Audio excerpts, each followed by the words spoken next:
مساء الخير. ايه رأيكم نقطع الزبدة بالطريقة دي؟ هتكون سهلة الاستخدام والاستعمال. وكمان مش هنهدر منها كتير. فبنقطعها بالطريقة دي، بنطلعها قبل التقطيع بربع ساعة ونسيبها شوية في المطبخ، وبعدين نقطعها من قبل ما تفك منكم. وبعدين بنقطعها مكعبات وبنجيب اكياس كده ونغلف كل مكعب لوحده. بيكون سهل الاستخدام، وبنحطها في اي علبة محكمة، وبنحطها في الفريزر. طبعا هنحتفظ بيها في الفريزر، مش هنحتفظ بيها في التلاجة عشان ما تخسرش بسرعة.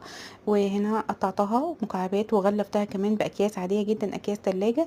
بنغلفها كويس وبنغلف كل مكعب، ولما بنحتاج بنطلع المكعب ونشيل التغليف بتاعه وبنستخدمه عادي خالص.